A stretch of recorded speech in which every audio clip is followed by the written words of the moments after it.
A very good day to all of you joining with us today physically and virtually. And welcome to the Shortlisted Nominees Presentation Forum for the Sri Lanka Institute of Architects Awards for Architecture 2022.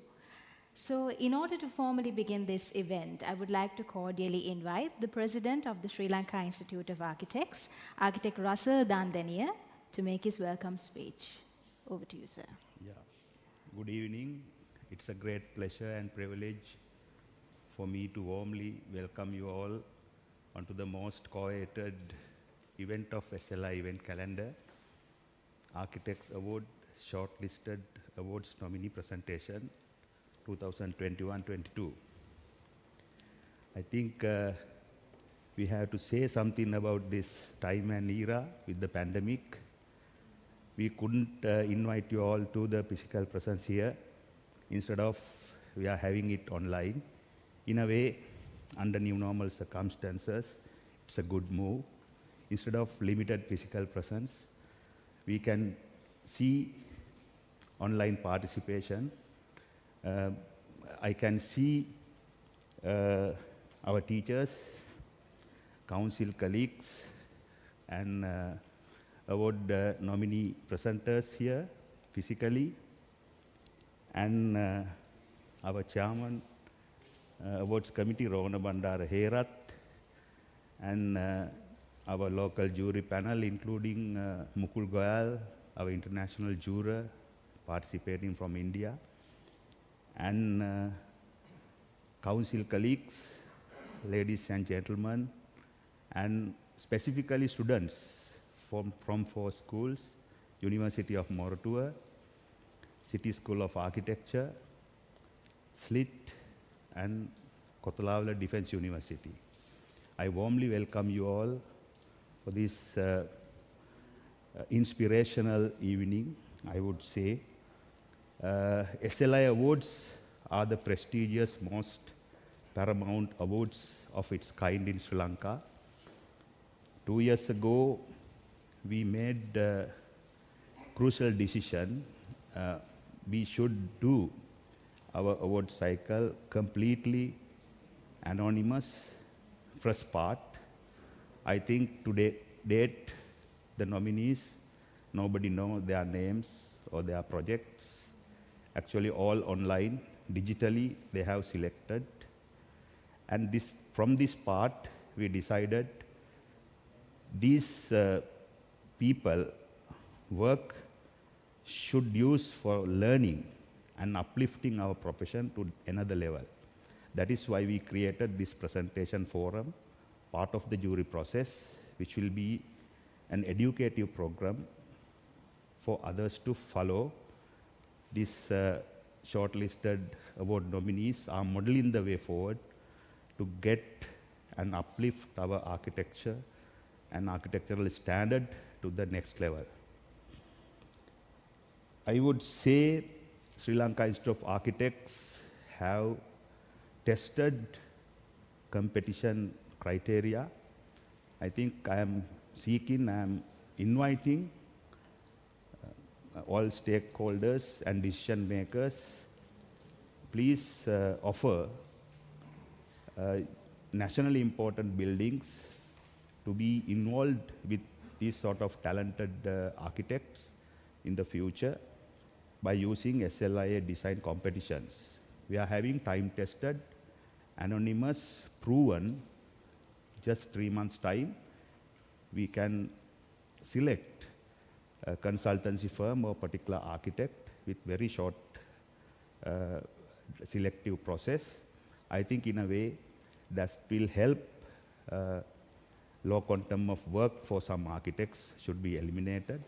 I am inviting private sector, specifically government, nationally important large buildings, please offer and come with design competitions with Sri Lanka Institute of Architects. And I would say recognizing architecture, specifically award-winning architecture, is paramount important. We became #1 tourist destination of the world in 2019 because of 3 reasons. One is our culture, one is our heritage. Most importantly, the other aspect is architecture. Out of 41,000 hotel keys of Sri Lanka, we proudly say most of the standard hotel rooms and hotels and properties designed by our own architects.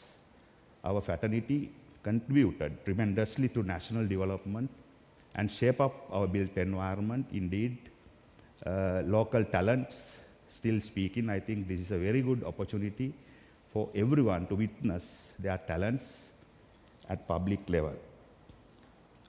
So let me welcome all of you to this most coveted, inspirational evening. I think our famous architect, international juror Mukul Goyal, will share his presentation at the end. Will be another remarkable day. Once again, let me warmly welcome you all for this forum. Thank you very much. Thank you very much to the President of the SLIA, Architect Russell Dandini, for that heartwarming welcome speech. And now, ladies and gentlemen, to give you a glimpse behind the scenes of the build-up to today's event and also the purpose and the proceedings that follow, I would like to cordially invite the Senior Vice President of the Sri Lanka Institute of Architects, Architect Rohana Bandarahera, to address you all.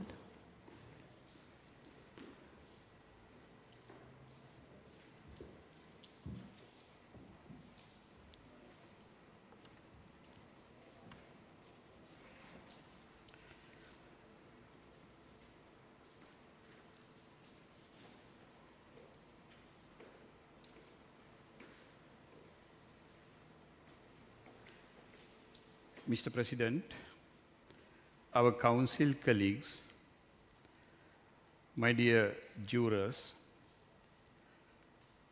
dear architects who join online today, our students represent 4 schools who also join online today to enjoy this presentation evening.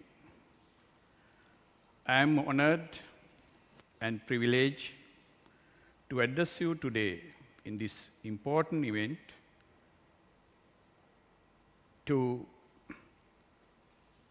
make our shortlisted entries presentations by our nominees.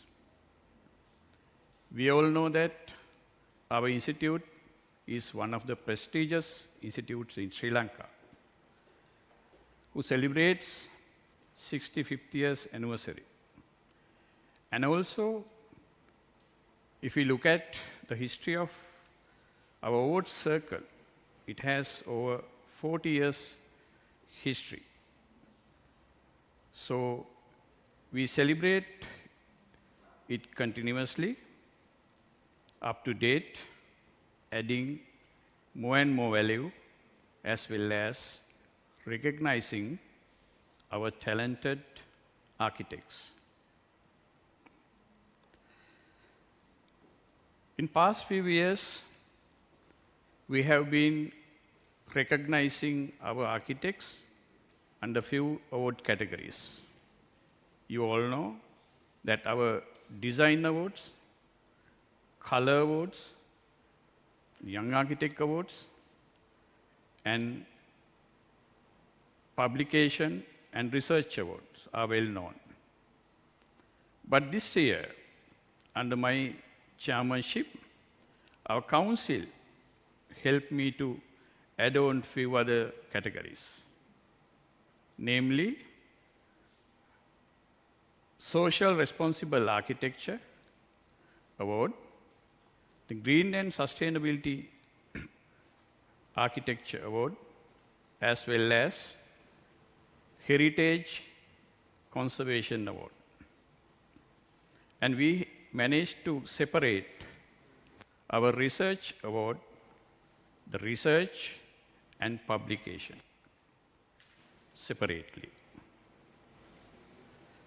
So this time, if we highlight the importance of winning an award by an architect, that is not only recognizing his talent or appreciating his work. We believe that also recognizing our strength, our skills of our architectural fraternity, as well as it's a great honor to our institute, as well as the schools which they studied, and also the teachers who taught them architecture in a correct way. If I mention our jurors today, we have selected renowned architects, namely architect Mehedu Kirthiratna, architect Ranjit Alhakon, and architect Chintaka Vikramage, architect Prasanna Jayalat, and also we invited architect Anuratha Bhushan. Our international juror is architect Mukul Goyal, the renowned architect, academic, and also very good practitioner who has done over 400 projects in India. I wish to congratulate our jurors also. Today, we have our shortlisted nominees to present their shortlisted entry. I hope that they will do a very informative, very detailed presentation to explain their design approach and the characters they were trying to achieve, and how they trying to achieve excellence in architecture, and so on and so forth. I don't want to talk in detail about that. You all are eagerly waiting to see their presentation. I wish to congratulate once again today's presenters and wish to wrap up my speech tonight. Thank you very much. And thank you very much to the Senior Vice President of the Sri Lanka Institute of Architects, Architect Rohana Bandara Herath, for that introduction to this event. Thank you very much, sir. And now we have a short message from our sponsors displayed to the gathering now.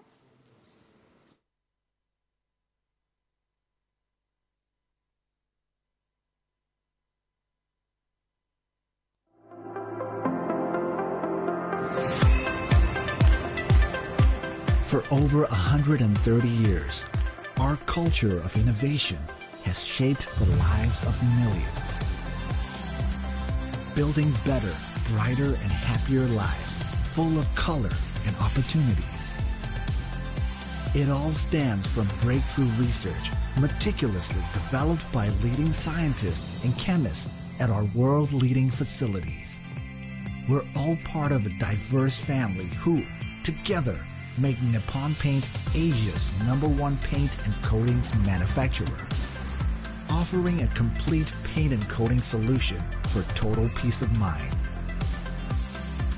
We're a Pan-Asian family unified and driven by our lean for growth culture of vigilance, insatiable appetite, teamwork, agility, leanness, stamina, allowing us to lead from the front of the pack. Corporate responsibility is ingrained in our DNA, promoting sustainability and developing skills, because people have always been at the heart of our company. Together, we strive for a sustainable business that positively impacts.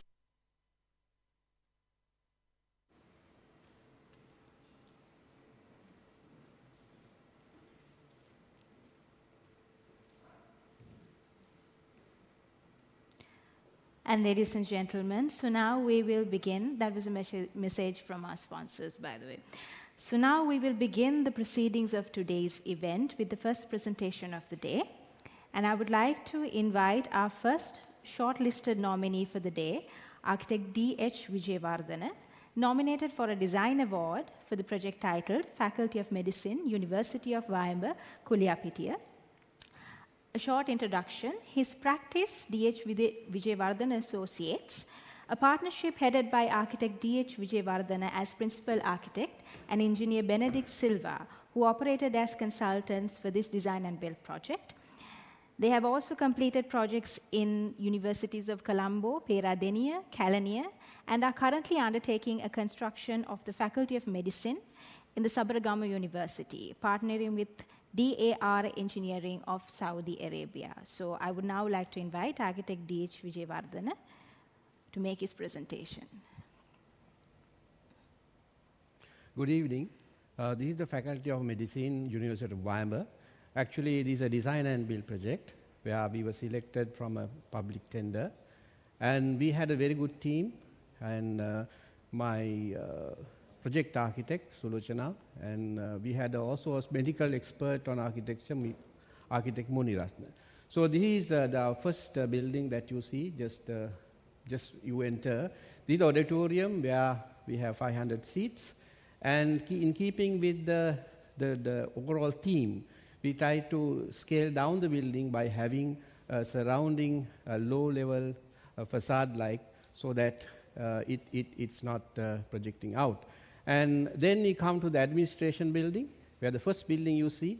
So there's a certain about character and a theme that's going around the building, which is, I think, very important in Sri Lankan universities. Only I think that is found in University of Peradeniya, where we have one theme for the entire university. Now, this is the library. We have a big library, 5,000 square feet, and it has a language laboratory, IT laboratory, and a large study rooms for the students. So they are very free to come and work, because medicine is a very difficult subject to follow, and 5 years we have to be here. And this is the very important area, preclinical and all the stuff, you know. My project architect, actually architect Sulochana, had all the trouble in planning these things, and we actually had a problem because we were given only about 7% for circulation.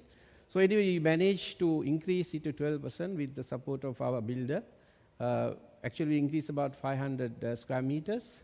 Anyway, nevertheless, you see the language that we carry through right along in all the buildings. So this is a biomedical faculty. That character we try to continue in all the buildings. So that's our aim. That's the liking of our client. And this is the staff accommodation building that's on the other side of the road. And also this is, the other one is a community medicine center, where people of the area come for their treatment. So we made it a very small scale building, inviting building, so that people are not scared to come to these premises. And it has separate access. And then you have the playground. You see, we continued the same theme in all the buildings, that character, and these are very simple buildings. And this is actually 100 meter. It has a 100-meter running track, and also changing rooms and these viewing panel. And now come to the gymnasium, which you see we change a bit of the language. We have strong framework. And then, but it looks like part of university of the university medical faculty. So we made it a point that they are all same language, and it's important. And this is the overall look of the faculty. You see one pattern, one system. Unfortunately, the maintenance is not that so good. And one issue was the faculty, the staff wanted to connect all these buildings with corridors. Fortunately, we managed to somehow convince them not to do that. So you see, this is as you enter the premises. This is the administrative building, you see. And there are ring road going right round. Actually, that was given by the client, ring road, and it has to be planned in between. So you see behind you see the auditorium, you see. I told you we had a separate structure to scale it down, because it's a client wishes also to have a very low scale building. That was a guideline given to us. So I think in keeping with that, we managed to have the same structure and same language. It's, you see, one of the problems in Sri Lankan universities is people go and build different buildings at different locations. The only exception, I suppose, is Peradeniya University. But we must try to have one theme for a university. So I think this is something that we tried. Hopefully, all the future development will also be follow this theme, so that we have the faculty of medicine has one theme. And that's a very important, because university education is not only the education, but also the various aspects that you learn. So with that, thank you very much.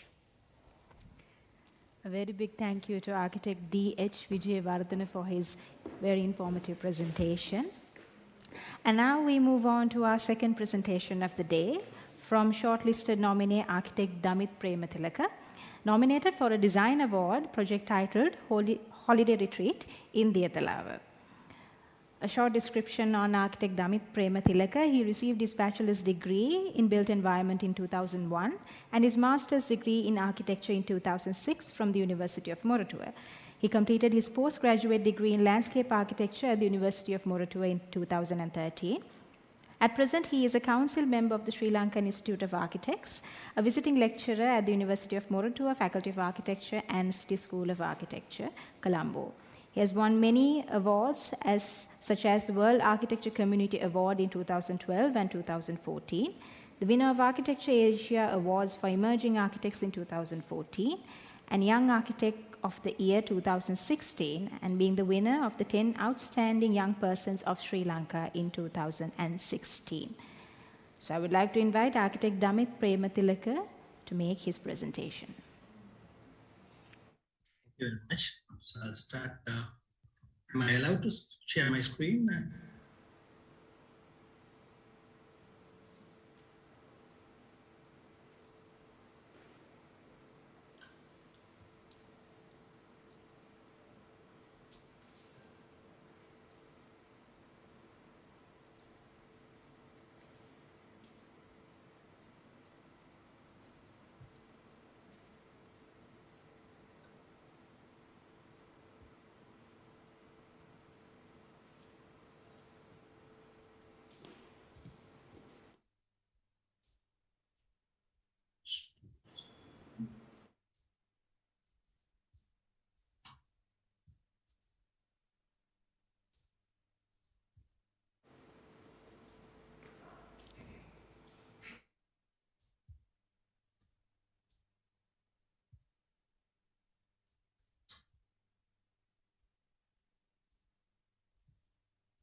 Okay. The Holy Retreat is located about 2 kilometers from the town. Our client proposed the middle of the land as a location for the project, but there was a small caretaker house built by the client located at one corner of the land. On the slab of that house used to store the water tanks. We saw a great potential there to build this holiday. Then we collected reclaimed timber from pallet boxes as the main material for the building. The project objective was to design a low-impact, personalized chalet that preserves the natural forest environment. So through the series of experimentation and exploration, we took the initiative to upgrade and convert the existing caretaker's house to a 2-bedroom cottage. The total area of the project is less than 1,000 square feet, so it's very small cottage. Lower level consists of small bedroom, bathroom, kitchen, storeroom, utility area, open dining and outdoor deck. Upper floor, bedroom and study area, bathroom, sitting area, and private deck for meditation and yoga purposes.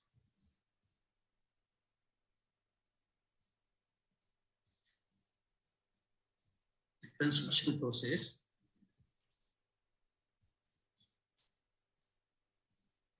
So we used even timber pallets to create this breathing wall in the last photograph without throwing away any piece of timber.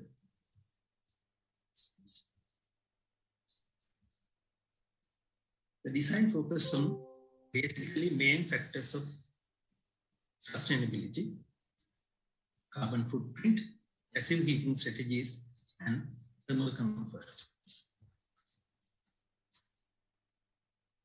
The building from home determines the volume of space inside the building that needs to be heated throughout the year. The compact layout with all was designed to harness minimal energy to limit heat gain and heat loss.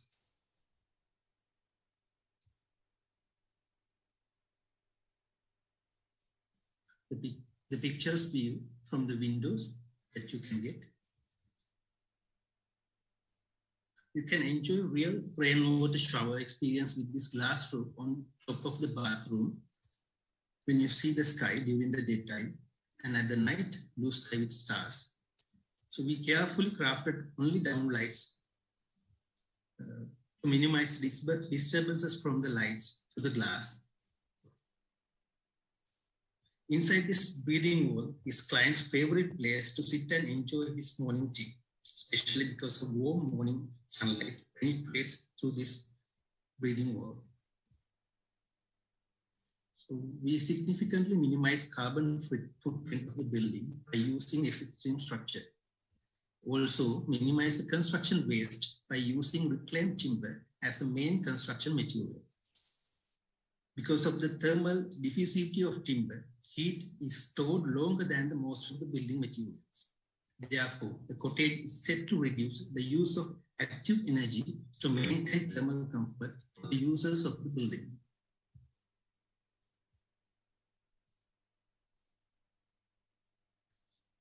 So we did not cut down any trees.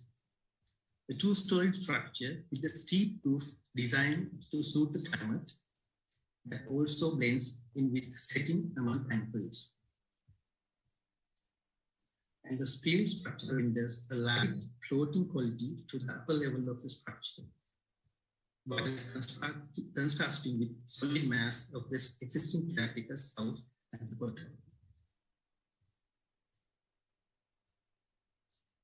Thank you.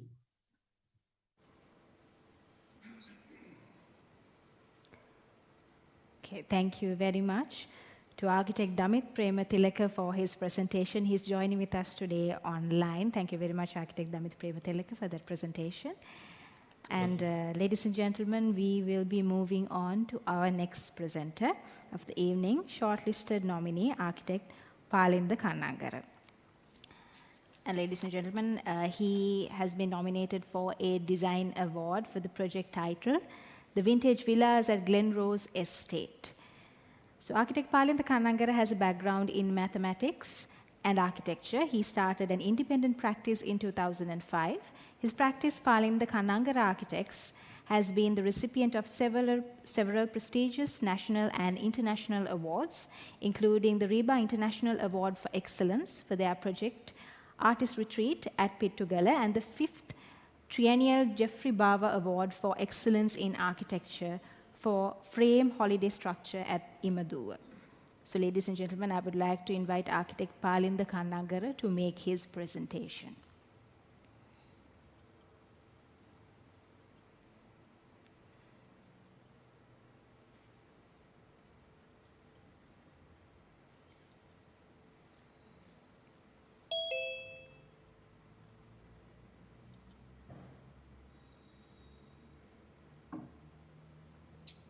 Good evening. I would like to thank SLI Award Committee and the jurors for selecting this project. This project is situated in Naboda, Kalutara. It's a very old colonial rubber estate situated in this area. So this was built in around 1880 by the Scottish planter. So this was converted into a hotel by my client a few years ago. And by suddenly he has discovered these magnificent views from these plantation bungalow after he removed some of the rubber plant trees to have a cinnamon crop. So then he invited me to say that, Palinda, can we extend the facilities to convert this hotel into a yoga and wellness concept?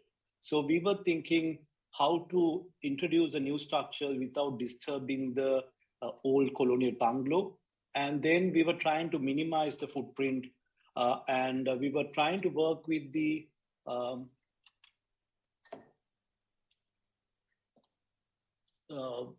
converting some of the old structures into by introducing very small footprint.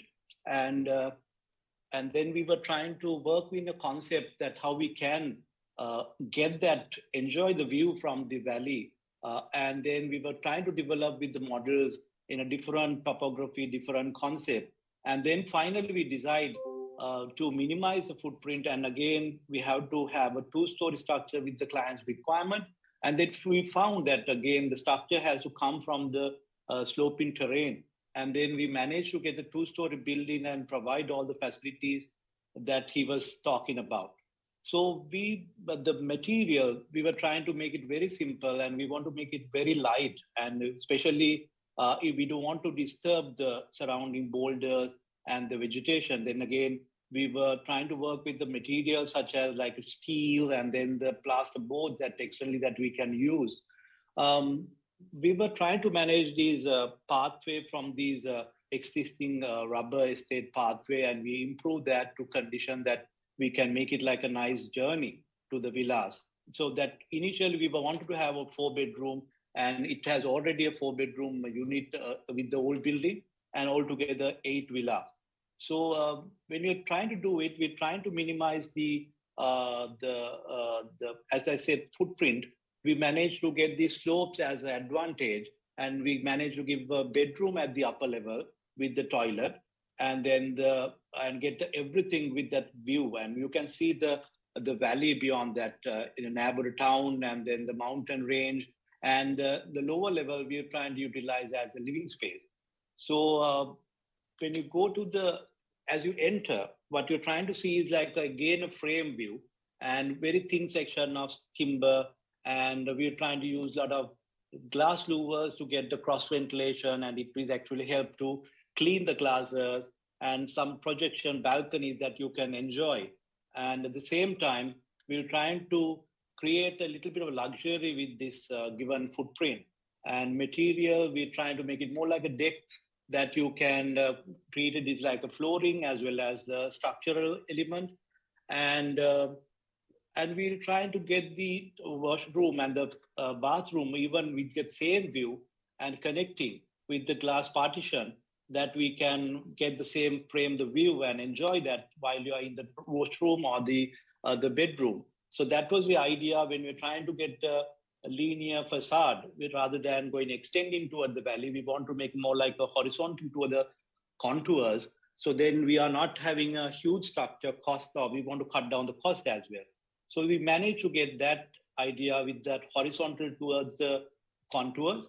And then we got the same underneath that floor, the living space that is enclosed and air conditioned, to convert that into like a lounge area or a bedroom, or the room that they can have it like a living, that connecting with the bedroom facility, and the beautiful, nice, the veranda deck that you can overlook the valley. Again, you can connect it with the pool.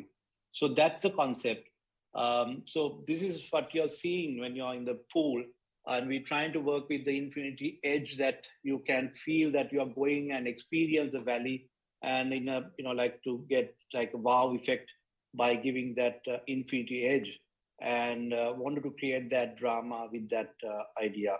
So we manage again to work with this old architecture, how we can blend with that. We were trying to work with the hip roof, and we got a little bit of almost like a disappear with that terrain. And again, with the distance, you are not visible the roof, but it's a hip roof design.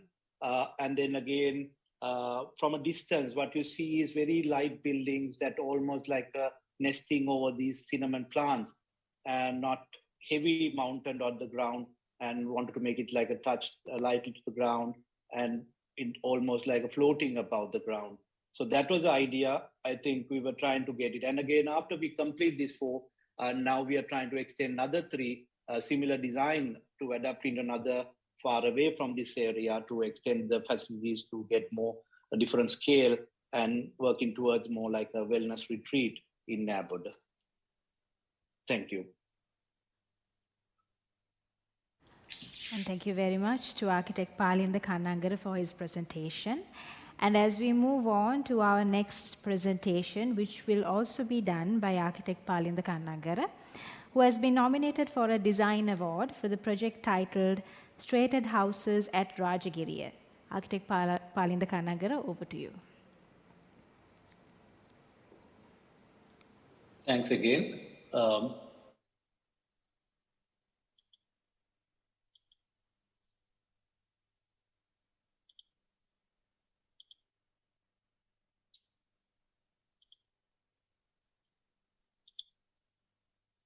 This actually holiday, that's actually a family home in Rajagiriya. So you can see, and as you know, that the urban setup in Rajagiriya, and this is near the Madinaguda Bridge. And toward the end of the road, it's almost like a very dense and neighborhood. This was actually a challenging project because it has a beautiful view from one side, and the other side there are enough the buildings that is maybe make feel crowded. Actually, the design is a result of all the issues that I was trying to address. One is the orientation. So facade is facing the west. So then I had to address that, and the one side is beautiful view. So then we were trying to find an again solution how to overcome these two different things, and again to screen from the neighborhood and trying to control the sunlight, and maybe trying to avoid the disturbance visually and again physically. So I don't want to hear any noise. I want to feel the transition from the busy road. When you go into the house, I want to feel like very much quiet and serene space. So that was my key idea about when I start designing it. And again, I wanted to use the topography of the site. It was actually 12.9 purchase property, and it's almost a slope with the road towards that marsh. So this was the idea. And then again, when you start going to, when you can see, we were trying to work with the different elements in architecture. We're trying to get like a fins that you can filter the light, and again, you can buffer the west sun and getting the heat coming into the house. But at the same time, we're trying to create a gap between the thin fins, and we're trying to maximize the view towards the marsh because that site itself has an angle. So we were trying to work with that kind of a concept. So as you see, that journey start from the little higher from the ground level. So the ground level, we were trying to keep it more like a service areas, and again, more like a dining, parking, staff quarters, pantry, all that services towards the more like oriented towards the dining facilities. So I was trying to take the user from the higher side of the land, and the journey toward the first floor is almost like 6 feet, not like 10 feet. So we were trying to take them through a nice corridor and trying to get the filter light, and again to give some sort of excitement or a surprise as you go up through the beautiful staircase, and end of the staircase there's a pond. We want to get like a reflective pond, and as you turn from that left door, you are getting into the living space. That what you see it like totally different what you have experienced from the ground level. So that was a journey, that was the experience that I wanted to create. And then at the same time, that the gaps between the fins, I was trying to create a light and ventilation, and throughout the day it creates a different shadows and create a drama within the living space. So this is a live-in, and again I wanted to get the maximum view. You can see the gaps between the fins is almost like again a viewing angle, and most of the fins within the indoor space are with the louver, glass louver, so we can operate the glass and get the wind towards the inner space. So that's the concept or trying to achieve. And we were trying to work with the heights and the volumes. And it's not only the volume that we want to create. By creating this double height volume, I managed to create the link between the upper level living and to the dining, and to create the dialogue between that, and dialogue between the water and the dialogue between the sky. And there's a lot of connection. And apart from that, we were trying to work with these lot of elements to control the heat and save energy. We're trying to have a roof garden, and we're trying to have a pond with the biodiversity that it helps to cool the area. And we were trying to get overhanging that is with the more shadows into the deeper areas. And then that fins also allow that heat to control. And then, as I said, the shadows again, solar, we were trying to introduce the upper level to make it sustainable, more sustainable. And definitely cross ventilation with the double height pivoted window we created with the aluminum, with the reinforcement aluminum. We got a special design to get like 18 feet pivoted windows, three, almost like a connecting with the surrounding. And you can see how the connection between the landscape and the man-made. So that's what I want to do. There's no separation between the inside and outside. So it's almost create more like a link between the landscape and the design. So the upper level, first, second floor level, we're trying to work with the more like a resident layout rooms and everything. We wanted to make it like more connection again with the neighbor, the surrounding and the landscape. And it's more like a private space. And we were trying to create the staircase as a middle part. Then the link is going towards the upper level, is not disturbing their private spaces. And then it leads automatically to the rooftop. That's where the more like an entertainment or another living space that they can entertain their guests. And we were trying to work with the pond that is almost like a biodiversity and a lot of green we created to screen the the neighborhood and more focused towards the marsh. So that was a challenge that I had. And again, I was carefully select the plants to screen the outer side, one side, and wanted to focus more towards the marsh. And then we trying to create that kind of atmosphere at the rooftop level. And that's the surprise. And finally, when you're at that level, you're almost connected with the canopies. And yes, I think that concludes the presentation. Thank you so much. And thank you very much, Architect Palinda Kannagara, for your presentations. And now we will move on to our next presenter. We have the shortlisted nominee, Architect Shehla Latif, who is nominated for a design award for the project titled Lake Life Bolgoda Holiday Home at Panadura.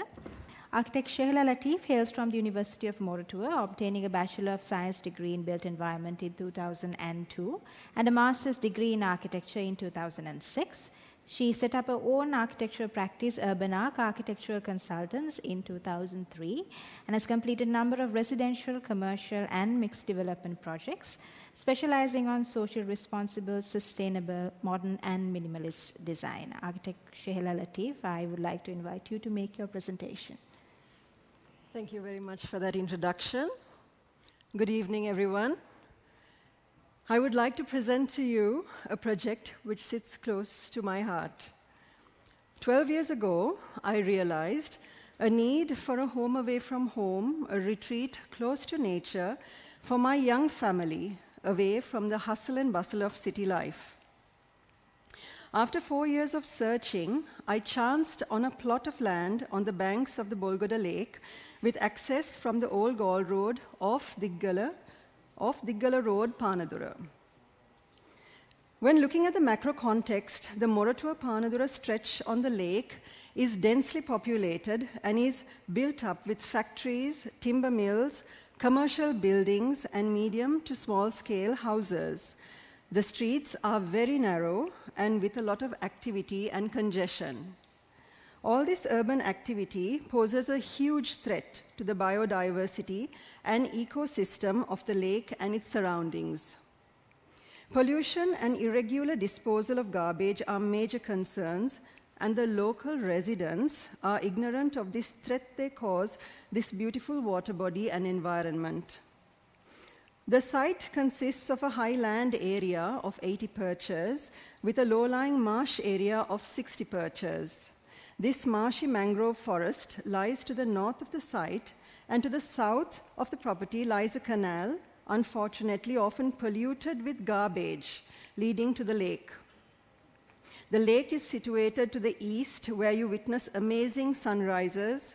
Towards the west of the property are other neighboring houses. The layout is simple.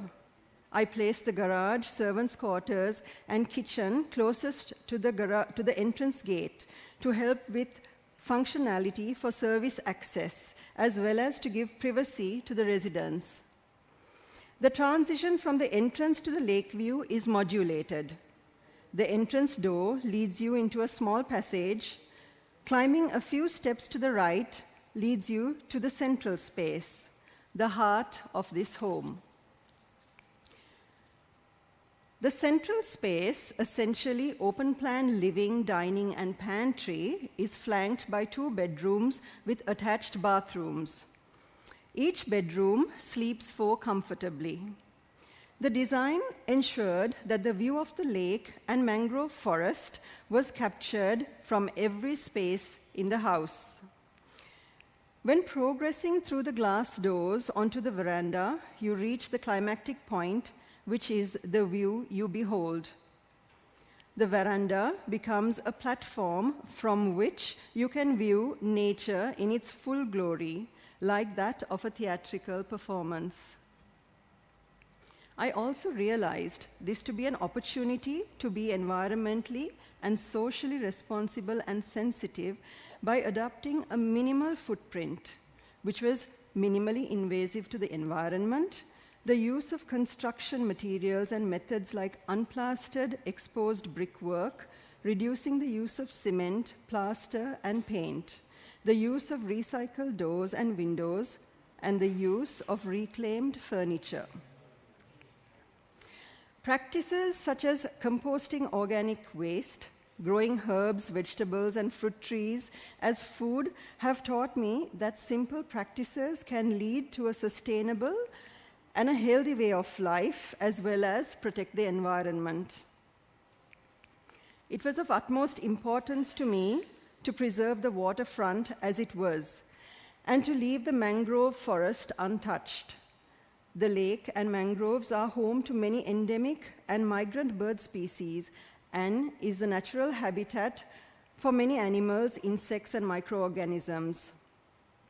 The land flows into the water with no division or barrier of gabion walls or fences to enable the easy access for animals to roam through the property freely, as well as to help with the free flow of the rising tide, which in turn controls flooding.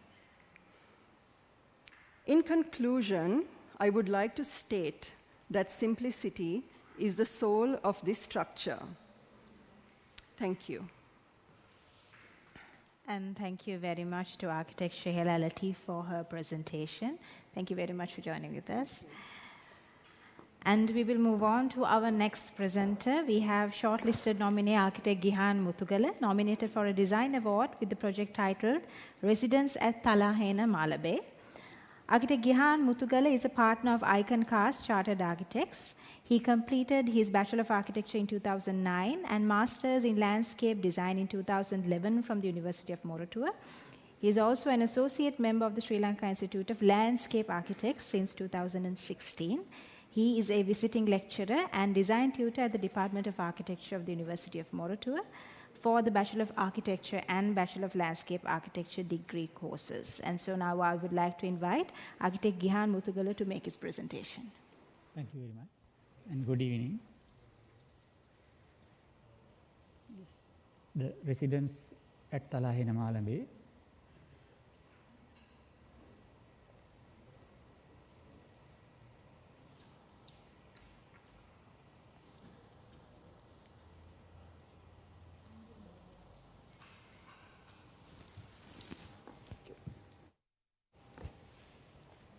The site is 19% land located at Talahena, Malabe.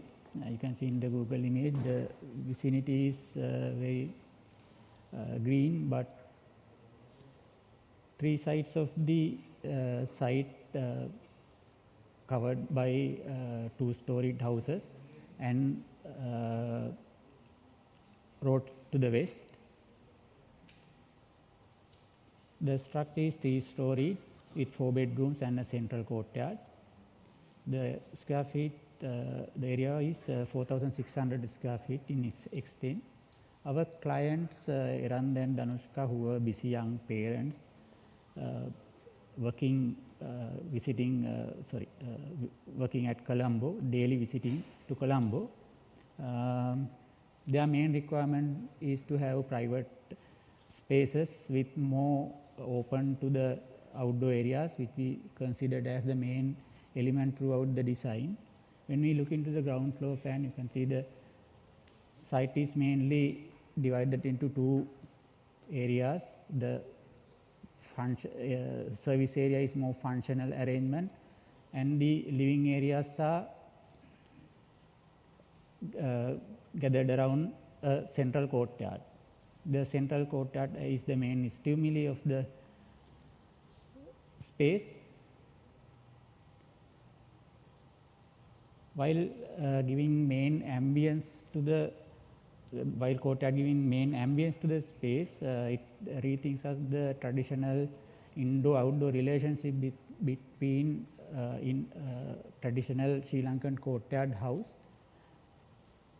and it connects different spaces at different levels in a single line of sight. The opening on the double light clubs comparatively very small than the area below we are getting wet, and it promotes natural ventilation throughout the internal spaces around. And vegetated garden in the periphery and the vegetated area in the courtyard promotes evaporative cooling, supports to the natural stacks ventilation circle. The large volumes of indoor areas with natural ventilation enhanced with daylight and with seamlessly connected with outdoor areas. It minimizes the energy consumption.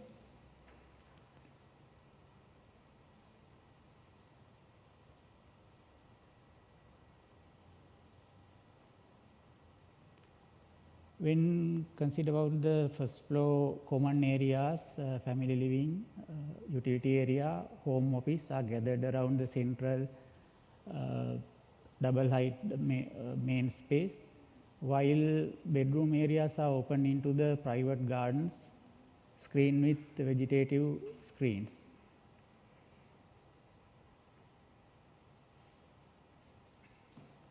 The structure is regular reinforced concrete construction. The soffits are maintained clear by using upstand beams at the upper level. The levels we manage that upstand beams with planters at the upper level. Clear soffits and minimal neutral palette of materials and minimal details are the key facts in this house. The facade, double skin facade facing to the west, facing road is giving screen to the west sun and also act as a privacy screen to the road. And internal glass openable windows promotes cross ventilation when it open and act as a protection barrier to rain. The building is isolated in the middle of the site without attaching to its boundaries. It giving some kind of identity and individuality to the house and its occupants. Thank you very much. Okay, and thank you very much to Architect Gihan Muthugala for his presentation. And ladies and gentlemen, we now have a short video presentation from our sponsors.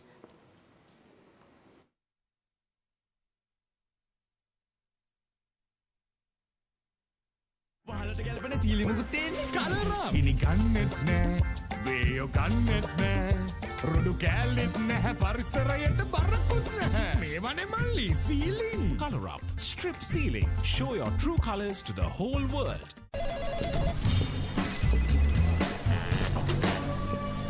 I know. He's the best at handling all the heated situations in office. We trust him a lot, you know. He's got solutions for everything. Yes, I know. I know. He's the coolest dude in our gang. I know. He's my boyfriend, na? No matter how little fights, he's still very caring. I know Rhino Puta. The fellow sleeps in the weirdest of places. Whatever the weather, with Rhino over your head, you're in a safe place. Rhino cement roofing sheets. Now you know Rhino. I know.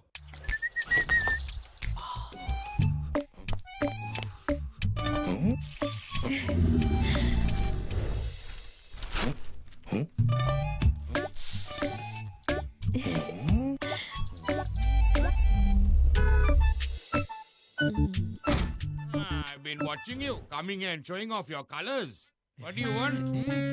No, I was just admiring the colors. Ah, really? Come inside, Willow. I'll show you colors.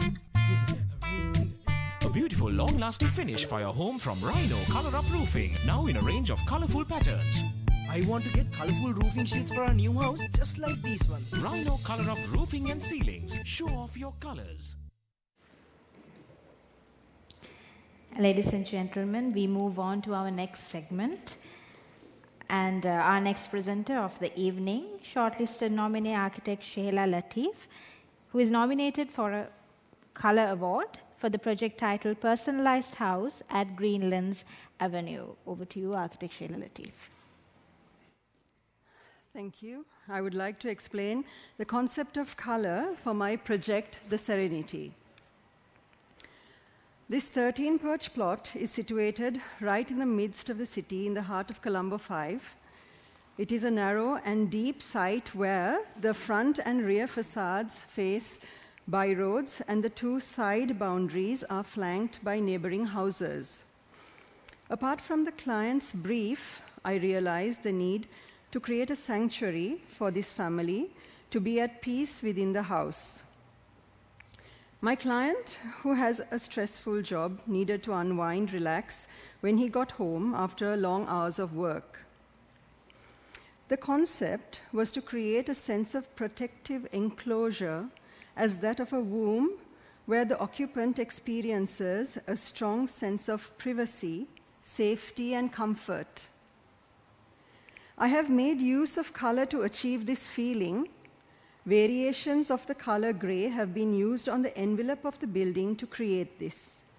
The darker tone of gray is used for the facade and external courtyards, and a lighter tone of gray for perimeter walls which form internal parts of the house.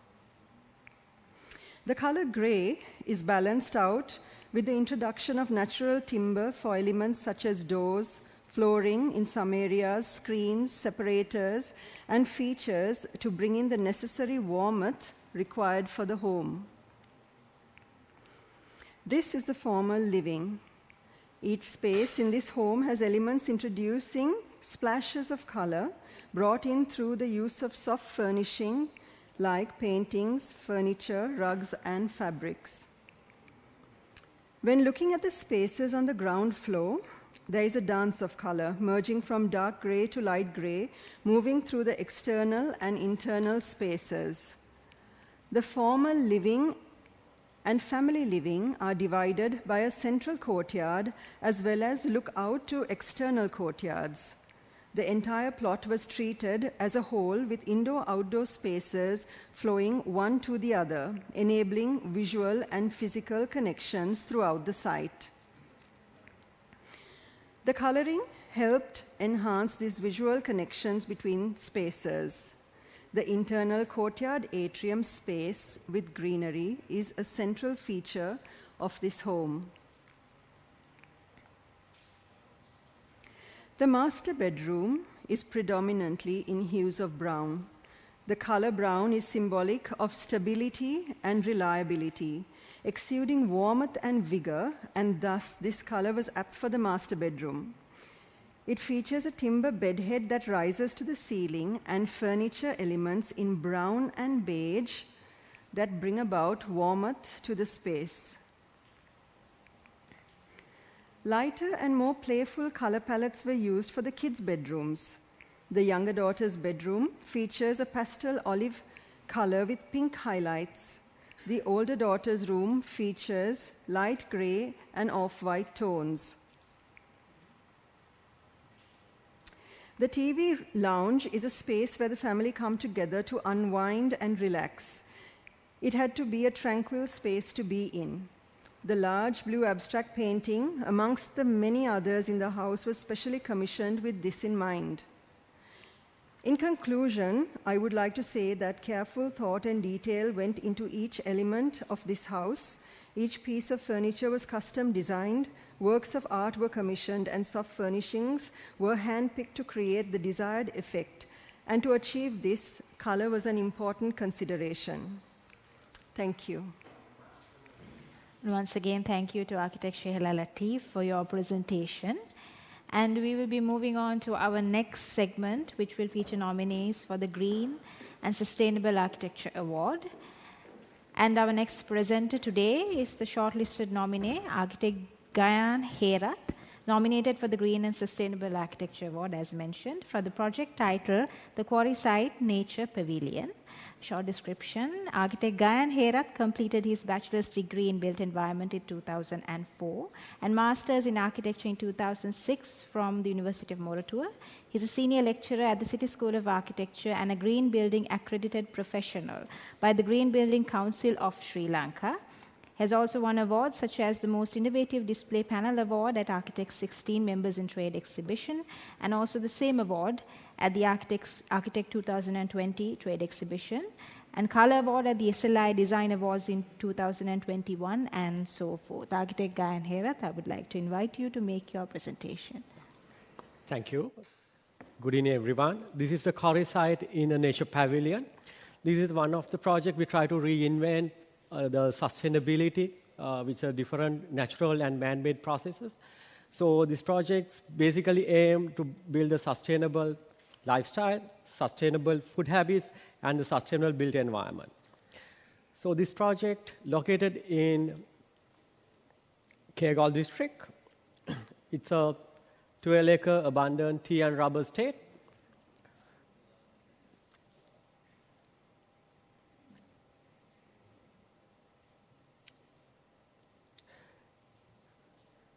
This site is abandoned quarry site. You can see a lot of disturbance with the soil conditions, and convert this into golf field is a story of the Kirigalahena Natural Pavilion. The outline conversion, initially we restore the environment conscious areas like replanting trees, the landscape areas, and also agricultural work. The initially is to establish the ecosystem. And secondly, the site demand for a building. So we designed the nature pavilion where exactly the quarry shed was located.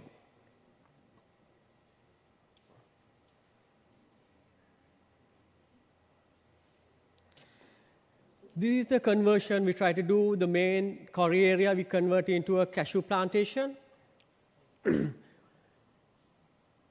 While we have enhanced the water body, creating different microclimatic conditions, and reutilizing the land for the organic cultivation, increase the food habits, and also we designed, created nice landscape, kind of pleasing environment for people to enter.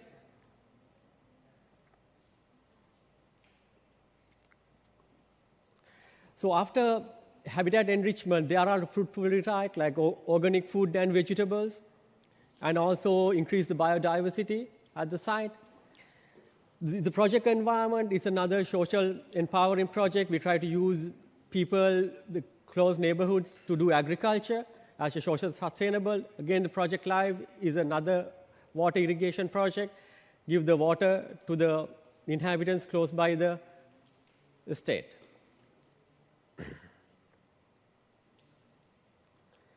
The location of pavilion. I think after 3 excessive work of landscape, site demand for lodging facilities. The overall idea here is to try to do minimum footprint and more outer areas, external areas, and more lesser indoor areas. So you can see the ratio between indoor and outdoor. This is the two elevation, sectional elevation through the topography of it. In and out spaces. Approach to sustainability, I think 90% of the material we sourced from the quarry site itself. All the timber, the roof structure, roof timber, all the deck materials and everything we reclaim from the other projects. The natural spring water pool is another feature here. We use native yams like Kiriala to landscaping purposes. A lot of elements we use as a less carbon footprint, and also a theme of energy conscious architecture.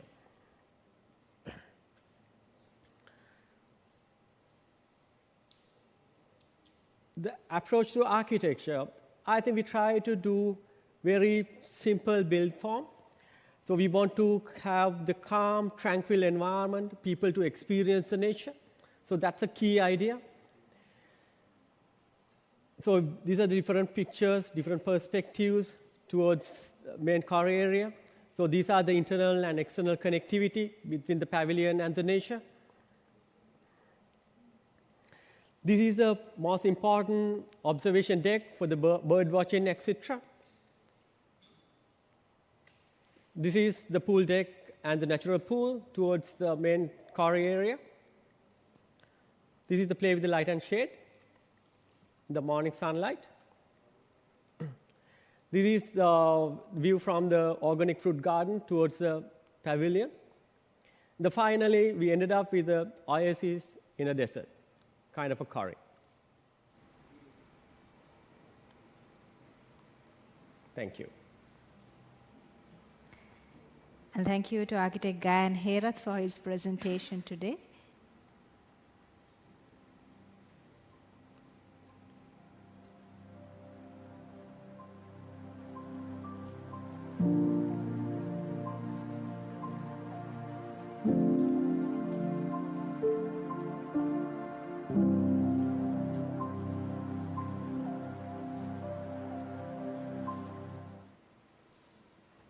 Okay.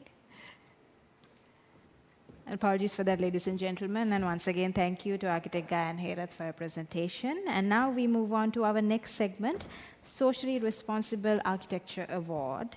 And also to our next presenter, shortlisted nominee for this category, architect Salinda Rathugama for the project Sat Mahala. And a short introduction to him, architect Salinda Rathugama graduated from the University of Moratuwa with bachelor's and master's in architecture and a master's in project management. He began his own practice, Design Alliance Private Limited, and is a council member of the Sri Lanka Institute of Architects as well. He's a visiting lecturer and a design tutor in the University of Moratuwa, the City School of Architecture, and many other reputed institutes. So, Architect Salinda Rathugama, I would like to invite you to make your presentation. Good evening, everyone. Thanks a lot, the Awards Committee of SLIA, for giving me this opportunity. So let's move on to my presentation. Thank you. Sat Mahala. This is a story about how I accepted my social responsibility with love and talent. Many generations of my family, including my grandfather, my father, my brothers, and I, have come through the gates of this historic place. And my son continues the tradition. The past superimposes with the present, and anyone who has good values installed in him look for ways to fulfill his social responsibility.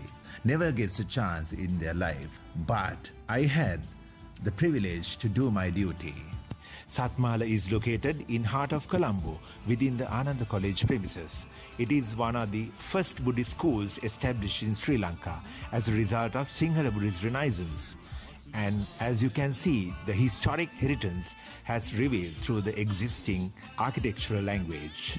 The necessity of a new building to reflect the unique built character and to accommodate a maximum number of students was emerged with the downgrading of the 60s building named Pas Mahala.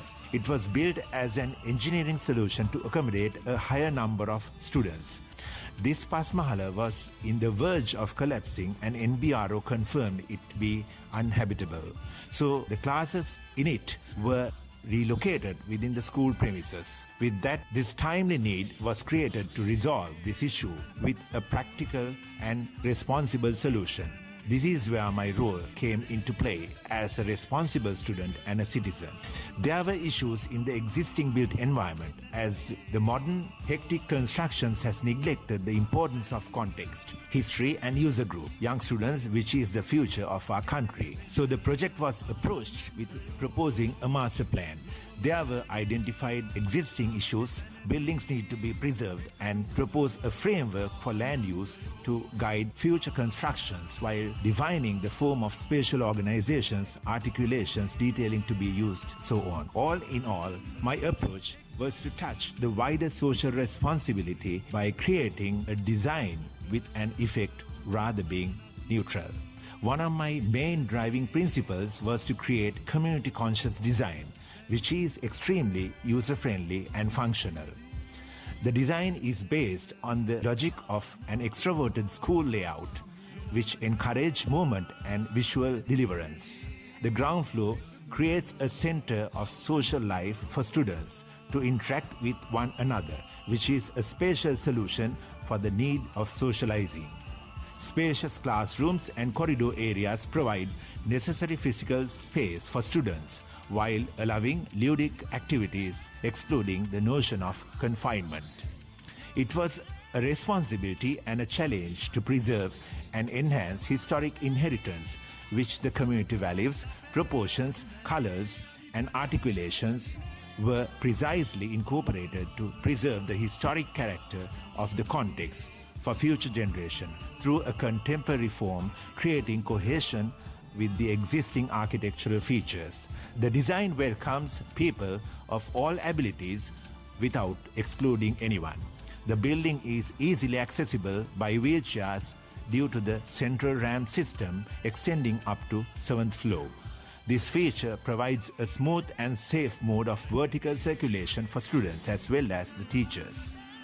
Further, I wanted to encourage students and teachers to choose walking, which helps to improve physical health instead of using elevators. Safety of user was exceptionally considered to create a healthy environment for young students. Provisions for fire safety and raised handrails with safer designs were included. Openness to the exterior was achieved with safety considering heights and strategic designs. Such a way, the design becomes a safer sanctuary for young children to be themselves. The central courtyard brings natural light into the building, minimizing the use of artificial lighting during the functioning hours. The design facilities cross-ventilation to attain user comfort and minimize the use of mechanical cooling. So, the carbon dioxide emission is reduced and the design becomes environmentally friendly as well as economically sustainable. Necessary provisions are included to develop each classroom into e-classrooms in the future. Maximizing the use of renewable energy sources helps to preserve non-renewable energy sources for future generation. The ground floor is penetrable with multiple access points. Outdoor spaces, steps leading to foyer around the courtyard creates a unified multifunctional space. These polyvalent spaces enable Satmahala to accommodate 1/3 of the school population at any given time. Hence, as you can see in the pictures, it functions as a space facilitating various social welfare events and other functions organized by the school, broadening its social service beyond the school community itself. As a whole, the design of Satmahala has fulfilled its social responsibility, extending beyond the school population itself through creating an ideal learning environment. Thank you. Thank you very much. Okay, thank you to architect Salinda Ratugama for his presentation today. And thank you very much. So, once again, we have a message from our sponsors to the gathering.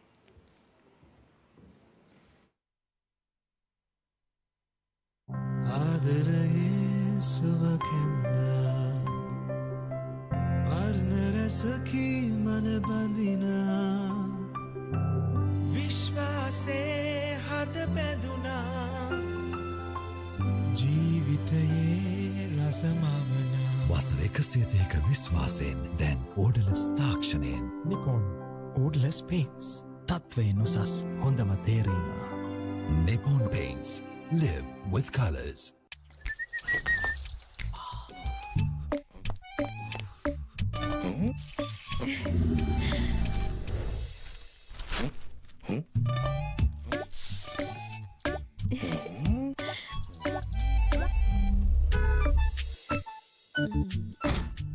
I've been watching you, coming and showing off your colors. What do you want?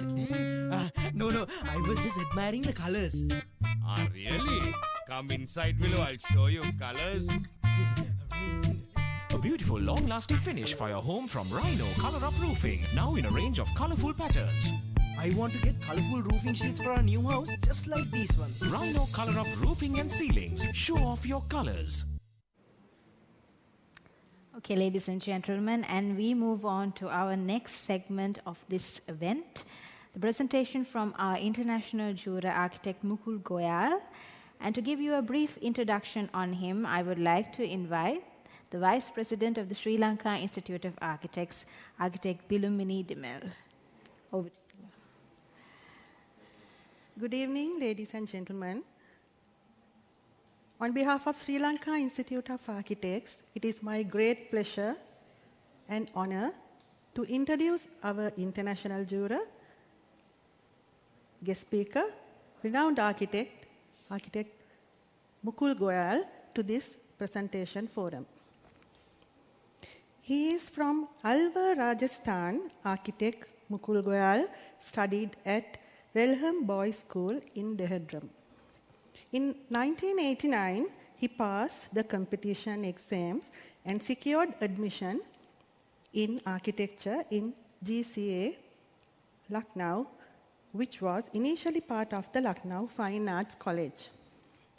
He graduated in 1994 from Government College of Architecture, Lucknow, and had opportunity to work with well-known landscape architect N.G. Shastri in Delhi.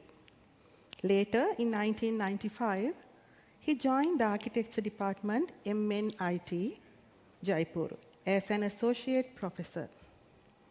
He spent 8 years as a resource person, mostly landscape and fine arts subjects.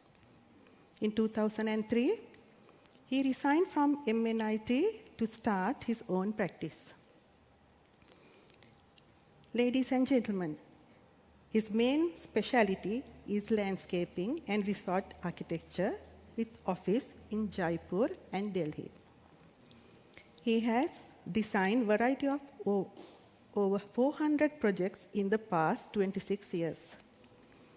In 2017, he was invited to deliver a lecture in Cambridge University, and 2018, he conducted a lecture to 500 students in Bandung University, Indonesia.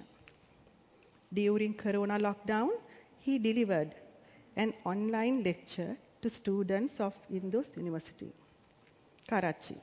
He still delivers special lectures to various national and international universities and disseminate in-depth knowledge among architects and render their yeoman service to the architectural fraternity.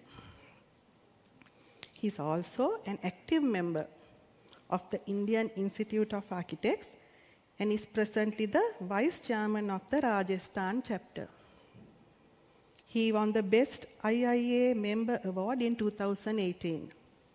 He is also the co-editor of IIA Journal on the national level. On the international front, he proved himself as a dynamic personality and dedicated his uttermost commitment to uplift the standards of professional practice, ACCP, in Arcasia. So, my dear friends, please welcome Architect Mukul Goyal.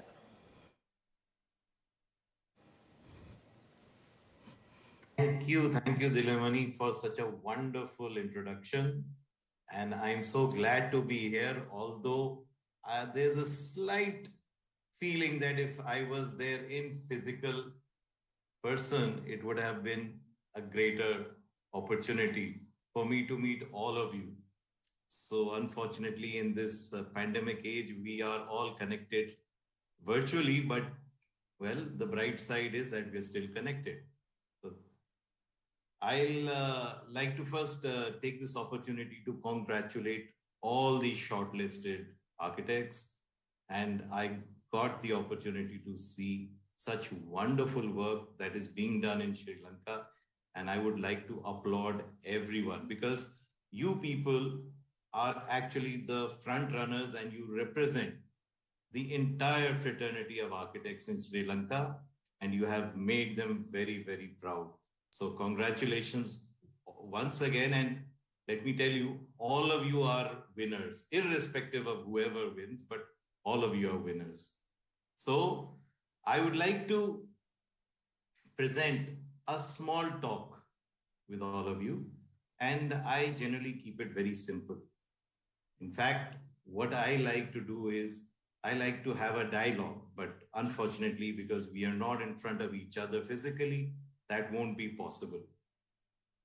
But anyways, let's see how much we can, of course, talk to each other through the chat box. What I'd like to ask is that what makes a good architect? So that's the basic crux of my presentation. So I'll like to share my presentation now. And well, I've been doing this. So this is what I want to tell all of you, that as architects, who are we? What are we doing? And what should we be doing? So here the title of my presentation is Architecture, the Historical Profession. So after 5 years, what happens to our mind? What have we studied? So if I take a photograph of the internal part of my brain, once I pass out of college, then probably you will see something like this, which is on screen. Everything is jumbled up, nothing is in order. We're literally trying to discover ourselves. But then, as I said, we've got to keep one thing in mind, that the historians all over the world have built up the history of civilization through the architecture that our ancestors left behind. So that means, as a young architect, I have a great responsibility on my shoulders, because whatever I'm going to do today is going to be cherished by generations later on. And probably some of our products or some of our projects are going to be written in history. So what is our understanding of architecture? What are we doing? What is it? Is it art? Is it nature? Somebody says it's got to be sustainable. And somebody talks about, okay, the built form should be conducive to the environment. I mean, so many things, so many concepts come about. And of course, these competitions help us understand as to what others are doing and how others are perceiving these very aspects, or rather very important aspects of nature, of architecture.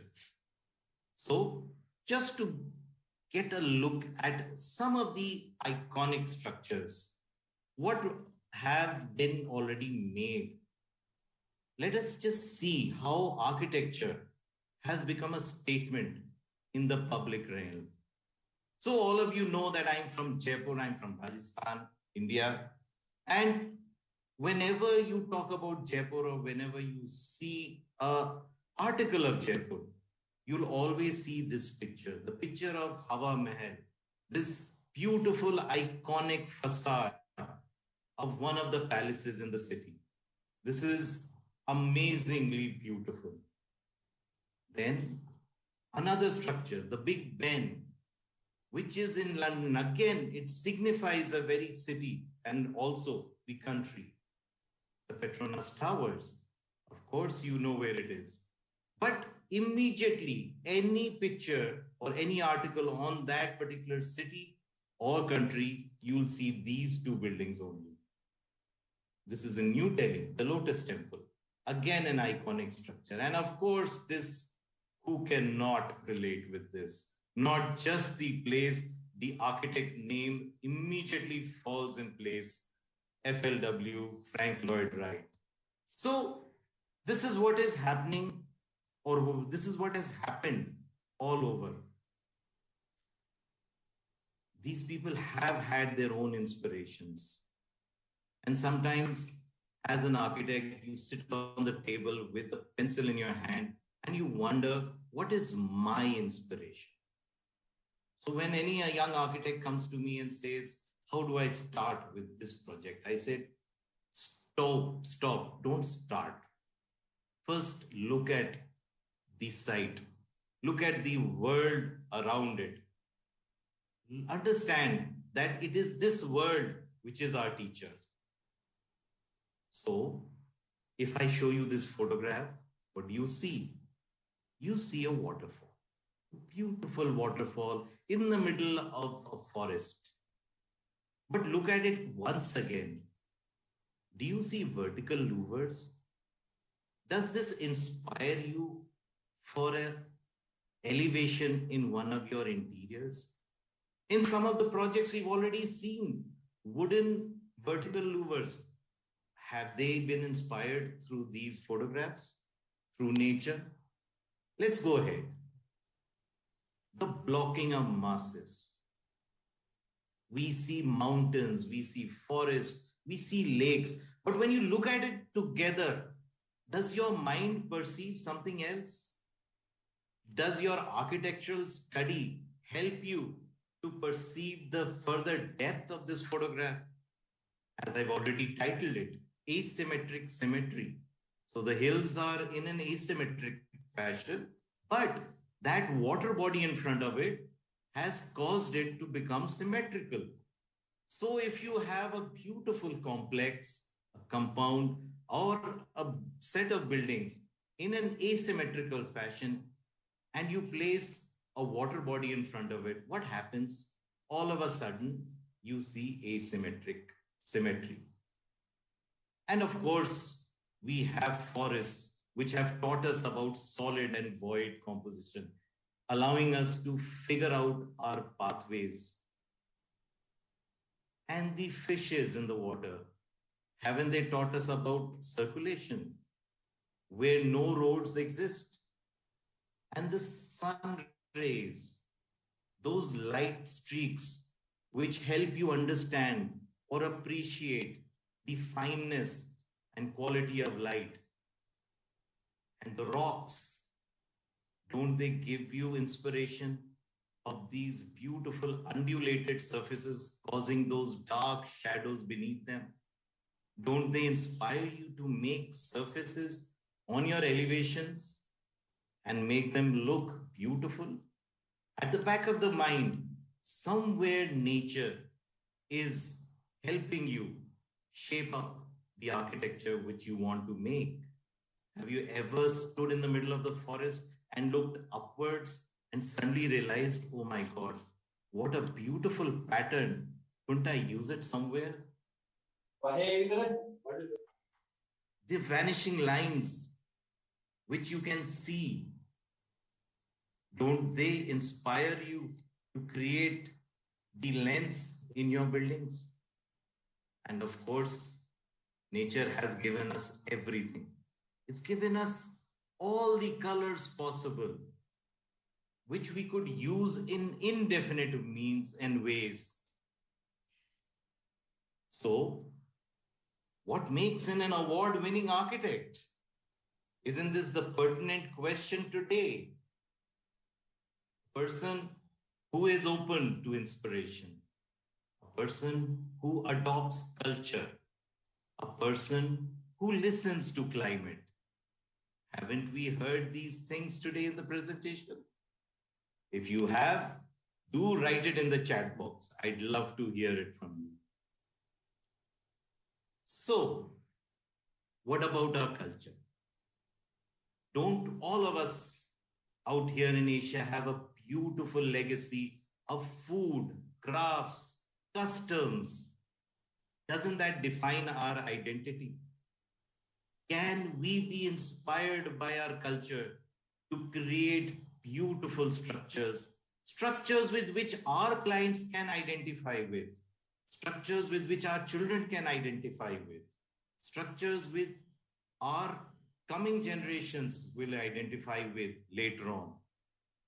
So those structures, can they be a part of our culture?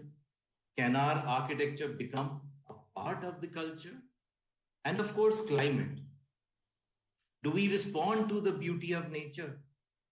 These two pictures are so close to me because I have worked in both kind of sites.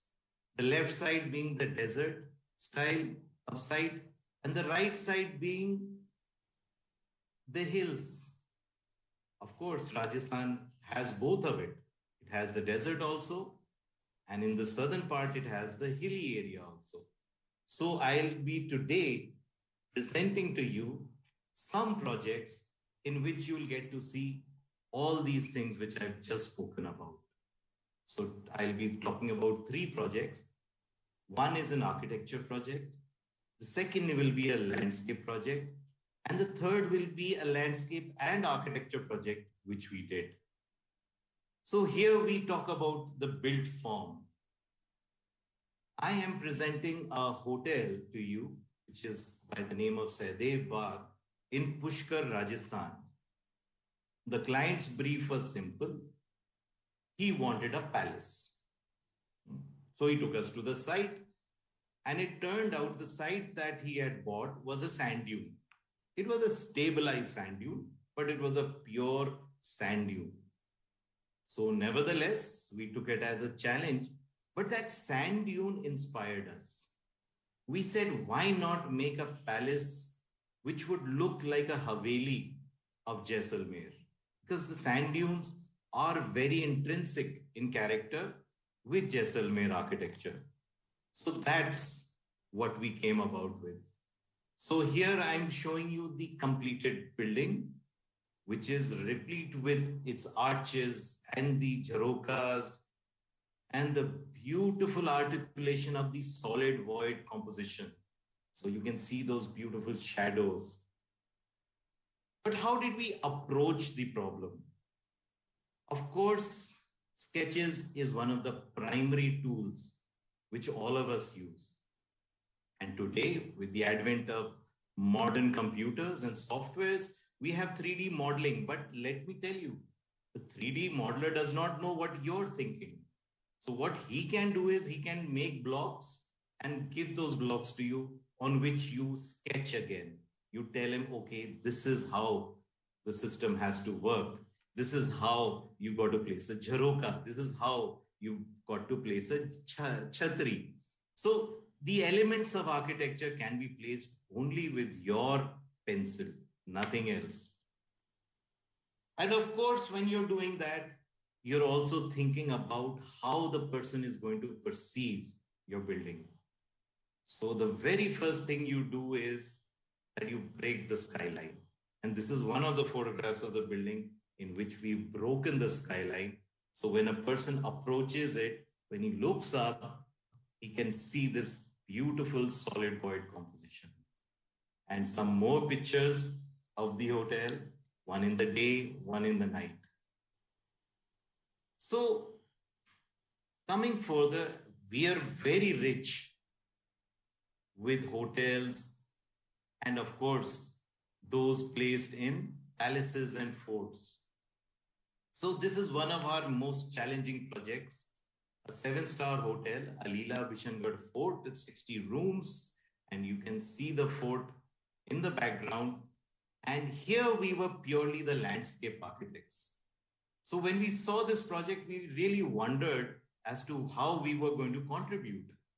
So the fort was sitting on this rocky hill, this huge rocky hill. The height of this hill is around 200 feet. You cannot make out in the photograph, but that's how it is. And this rock was filled up with scrub. So the first thing we did was we removed the scrub, the thorny bushes, etc. We just removed it. We allowed the browns to come about. So that would be very astonishing to hear from a landscape architect working with browns. So this is what we wanted to do. We wanted to show off the warrior fort. We did not want to show off our landscaping. So we wanted to show off the rocks, the fire, the elements which would make up for a warrior fort in the yesteryears. So if you notice in the foreground, you have this beautiful water body in which you have the complete reflection of the fort. And this water body has its story because the client refused to make it. He says, oh my God, it's going to cost me too much of money. So what we did was we quickly ran and pulled a tarpaulin. There was a black tarpaulin kept aside for construction, and we pulled it across and we filled it up with water. that 2 inches depth of water, when it started filling up, it started giving that image of the fort. And the client immediately said, oh my God, I did not visualize this. I want this now. He says, I don't care how much money is spent. I want this water body. So looking from the fort towards this water body, this is what it looks like, the arrival experience. So we get the guests out here in this nice tented structure built on a floating platform. I call it a floating platform because there's water underneath the platform also. And we have lights underneath that. So at night, it looks magnificent. And you have these 2 beautiful sculptures in front of it, which are basically fire points. So they have gas connections. And at night, they allow a flame to come out of it. So you have these 2 beautiful burning flames and in the middle of this water body, which has an infinity edge. And this is the only green part we have in the whole campus. Rest, we have brown shrubs all over the place. And neatly hidden behind these green trees, if you notice, is an infinity pool which is facing the ravines. Due to paucity of time, I did not include all the slides. I just kept some of the major slides, which would give you an idea of how we allowed cultural elements to enter the landscape. And of course, on the right side, you can see this beautiful garden. In fact, it's a banquet lawn flanked with arches. So all we did was we picked up the arches from the interiors of the fort and we recreated a wall which would look as if it was in the form of ruins. And we put creepers all over it. And all these walls have beautiful lighting. So at night, it gives a magical feel to the banquet lawns. And now I come to the third and last project, that is Mahua Bagh Resort in Kumbhalgarh. Kumbhalgarh is basically the hills in Rajasthan. It's a hill station in Rajasthan, and it is so high, so you can see the complete horizon. So this photograph can give you an idea of the height at which we are. This is a cloud line. In fact, in the monsoon seasons, the clouds enter the rooms of the resort. So this is a hill resort. And of course, the temperatures are low and the wind speeds are very harsh. And we have very, very severe rains out here. So flat roofs would not do. We had to do with tapered roofs. So as in Sri Lanka, all of you know that sloping roofs are very helpful in rainy season. So this is how we picked it up. All the materials are locally purchased. These stones are all from local quarries. Everything was purchased from within 100 kilometers of the site. Because being a hilly site, the challenge was of getting the material right up to the top. So this is a before and after picture. This was just a barren, scrubby piece of land. A few trees here and there. We maintained those trees. We did not cut a single tree, and we actually marked out the cottages on site depending on the placement of the trees. So they were just roughly placed on the drawing, but on site, we physically held ropes and using the measuring tape, we marked out these buildings. So that's how we were able to preserve nature. And in fact, if you can see, this right side photograph depicts how we pushed one of the cottages back to allow this tree to give a very dramatic effect to the balcony of the room. And you can see on the left side that how the conical roofs are actually coming out of the foreground and background of the trees. Mostly of them, we did not cut a single tree, so all of them were retained. And sometimes nature also plays its own beauty. And on the right side, you can see one of the toilet windows of the cottage is now covered up by this creeper. So my client said, should I cut it? I said, no, please do not cut it. because this is the beauty of this very toilet. It's becoming a curtain in its own self. So the curtain ups, we've installed a roller blind. That blinds are never used because of the beautiful creeper outside it. So that's how we've been working on this. And here we added a little bit of culture. Nearby, there was a village, a Mulela, it's called Mulela village. And out there, we figured out that all the people living in that village, after farming activities, would sit down and create these beautiful murals in terracotta, and they would sell them. So we called a group of these artisans to the resort, and I said, I'll give you some niches. All you have to do is give me some themes. It's totally your ball game. I will not at all interfere. I will just give the niches. So this is what they came out with. They said, sir, we would like to depict scenes from our village. I said, fair enough, let's do that. So here you see, all I did was I gave niches in the building, and I requested them that you use, now you people design the niches. So they made these 1 feet by 1 feet terracotta images, and today they're photographed so much by the guests that they literally say that this resort, we love it because of these terracotta images. So that's the power of culture in your buildings. And even small things occur. In fact, one of the guests wrote a small note about this metal spout which he noticed. It's such a small thing, but this metal spout was actually handcrafted by an artisan from Jaipur. And it was so beautifully made that he said that out of all the things in the swimming pool, my eyes got fixed on this metal spout.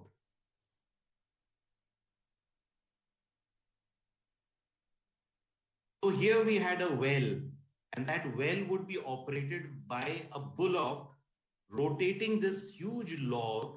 We had 2 bullocks, and these 2 bullocks would rotate this huge log, and through a gear system, that the pulley at the end would have little buckets, and that buckets would come and empty the water out in a channel. And that channel being at a level, it would allow the water to reach the fields. So today, this part or this piece of, or should I say, non-electric contraption is non-existent. So children come here and really wonder as how people in the hills survived. And on the right is a small picture of a shack that we've given to the Mulela artisans free of cost to sit and sell their wares inside the resort. So this is what I call a real award. This is the award that we architects win at the end of the day. The smiles and the satisfaction of our co-workers who actually give their sweat and blood to build these buildings. So I would definitely like to hear about this from all of you. And that's why I say all of you are award-winning architects. Thank you so much. Over to you.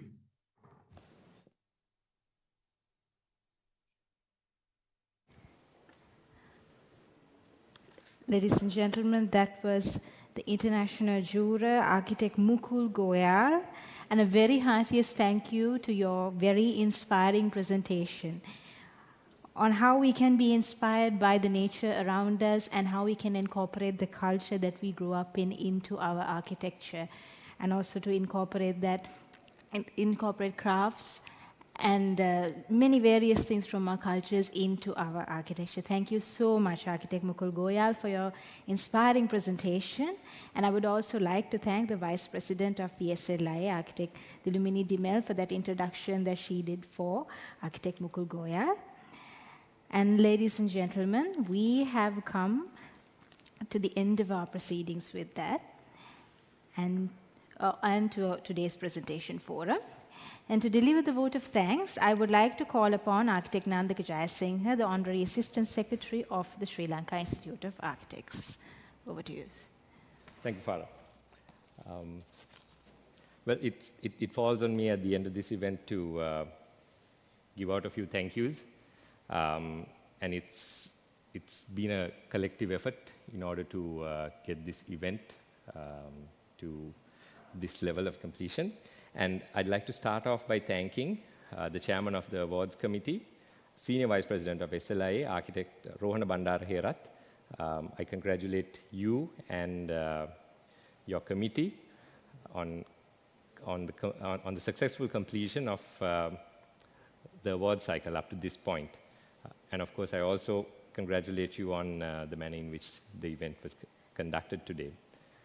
Next, I'd like to thank Vice President of the SLI, Architect Dilumini Dimel, on assisting the awards committee in all its endeavors up to now, and for coordinating the guest lecture today.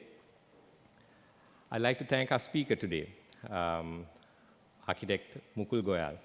Thank you very much for the truly inspiring presentation, and also accepting our invitation to be part of the jury panel. With that, I'd like to also thank the jury panel, namely comprising of Architect Rohana Bandara Herath, past President Architect Mihindu Keerthiratnam, Architect Ranjit Alahakon, Architect Chintaka Wickramageya, and Architect Prasanna Jayalath, and of course, our international juror, Architect Mukul Goyal. I thank you for your commitment up to now, and completion of the first round of judging, and arriving at the short list of projects that we saw a little while ago. Next, I'd like to thank the Technical Evaluation Committee, comprising of the following: Architect S.U.B. Dolapihilla, Architect Nilanthi Dasanayaka, and Architect Tarinda Disanayaka. Thank you for the impartial evaluation of all the online submissions prior to the judging process. Next, I'd like to congratulate the shortlisted nominees, namely Architect D.H. Vijayawardena, Architect Damit Prematilaka, Architect Palinda Kannangara, Architect Sheila Latif, Architect Gihan Mutugala, Architect Gayan Herath, and Architect Salinda Ratugama. While congratulating you, I'd also like to thank you for sharing your work with us this evening. It was an absolute joy to go through all those projects, and I bid you all the best for the next round of judging. At this juncture, I'd also like to thank all those who submitted their work for this cycle of awards, and I'd like to encourage more and more members to participate in the awards next year. I'd like to thank all the participants who are taking part online and connecting with us this evening, and thank you for being with us. This event today would not have been possible without the sponsorship received by Nippon Paints Lanka and Rhino Roofing Limited. I'd like to thank our compeer this evening, Ms. Farah Kasta. I'd like to thank our AV partner for this evening, Event Cloud. Thank you for the team for providing the AV solutions this evening. And last but not least, I'd like to thank the SLIA staff for facilitating the event today. Thank you very much. Okay. Thank you very much to Architect Nandaka Jayasinghe, the Honorary Assistant Secretary of the SLIA, for delivering that vote of thanks. And ladies and gentlemen, we will now conclude the proceedings for today's presentation forum. And thank you very much for joining us physically and virtually in all platforms. And ladies and gentlemen, hope you have a wonderful evening today. Good night to all of you. And thank you.